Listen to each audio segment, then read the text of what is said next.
இன்றைக்கான வார்த்தை: மனுஷன் உலகம் முழுவதையும் ஆதாயப்படுத்தி கொண்டாலும் தன் ஜீவனை நஷ்டப்படுத்தினால் அவனுக்கு லாபம் என்ன?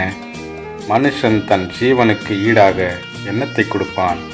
மத்தேயு 16:26. இன்றைய உலகில் பணத்தையும் புகழையும் சொத்துக்களையும் தேடி அலைகின்றோம். ஆனால் நம்முடைய ஆத்துமாவின் ஜீவனின் மதிப்பு என்ன என்பதை நாம் சிந்திக்க மறந்து விடுகிறோம். இன்றைய நாளிலே இந்த வசனத்தை கேட்டுக்கொண்டிருக்கக்கூடிய யாராக இருந்தாலும் சரி, நம்முடைய ஆண்டவராகிய இயேசு கிறிஸ்து உங்களுக்கு ஒரு எச்சரிப்பை வழங்குகிறார். உலகம் முழுவதையும் ஆதாயப்படுத்தி கொண்டாலும் தன் ஆத்துமாவை இழந்துவிட்டால், நித்திய ஜீவனை அடையும் வழியை இழந்துவிட்டால், அவர் அடைந்த அனைத்து வெற்றிகளுமே பூஜ்ஜியமாக மாறிவிடும். நம்முடைய ஆத்துமா இந்த உலகத்தில் அனைத்து செல்வங்களை விட விலையேற பெற்றது. நம்முடைய ஆத்மாவை இழந்துவிட்டால் இந்த உலகத்தில் உள்ள எவ்வித பொருட்களினாலும் அந்த ஆத்மாவை ஈடு செய்ய முடியாது.